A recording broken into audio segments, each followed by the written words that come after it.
ഇത് fruit jam ഒന്നും അല്ല കേട്ടോ, സാൻഡ്വിച്ച് ആണ്, അതും ഡ്രാഗൺ ഫ്രൂട്ട് സാൻഡ്വിച്ച്. ഒരു ദിവസം ഞാൻ ഇതുപോലെ ഫോൺ നോക്കിക്കൊണ്ടിരിക്കുമ്പോഴാണ് കേട്ടോ എന്റെ കണ്ണിൽ ഇത് പെട്ടത്.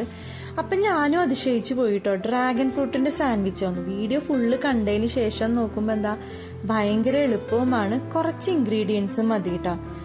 ഇതിന്റെ വൈറ്റ് നമുക്ക് കിട്ടൂലോ, പക്ഷെ അതിനേക്കാളും നല്ലത് പിങ്ക് ആണ് കേട്ടോ. കാണാൻ നല്ല ഭംഗി പിങ്ക് ആണല്ലോ.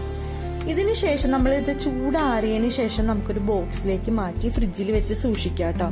നമുക്കൊരു 3-4 ദിവസം ഉപയോഗിക്കാന്നാണ് കേട്ടോ എനിക്ക് തോന്നുന്നത്.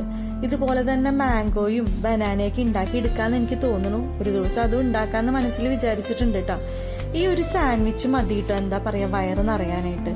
കുട്ടികൾ ക്ലാസ് ഒക്കെ കഴിഞ്ഞ് വരൂലേ, അപ്പൊ നമുക്ക് വളരെ സിമ്പിളായി ഉണ്ടാക്കാൻ പറ്റിയൊരു സാൻഡ്വിച്ചാണ്. ഈ ഒരു ഡിപ്പ് ഉണ്ടാക്കി വെച്ചിട്ടുണ്ടെങ്കിൽ നമുക്ക് 2-3-4 ദിവസം ഉപയോഗിക്കാന്ന് ഞാൻ പറഞ്ഞില്ലേ. ഇതുപോലെ ബട്ടറും മയണൈസൊക്കെ ഇട്ട് കഴിയുമ്പോഴത്തേക്കും ഉണ്ടല്ലോ സൂപ്പർ ആയിരിക്കും.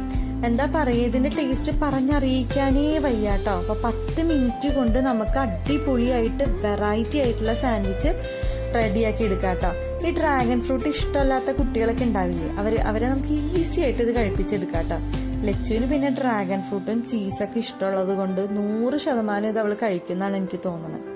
പിന്നെ എന്താ പറയാ, മൊസറല്ല ചീസ് ഇട്ടിട്ടുണ്ടെങ്കിൽ ചീസൊക്കെ ഇങ്ങനെ വലിഞ്ഞു വരും. ഞാൻ മൊസറല്ല ചീസ് അല്ല ഇട്ടത് കേട്ടോ, അതുകൊണ്ടാണ്. നിങ്ങൾ ഉണ്ടാക്കുമ്പോൾ മൊസറല്ല ചീസ് ആഡ് ചെയ്തോളൂ.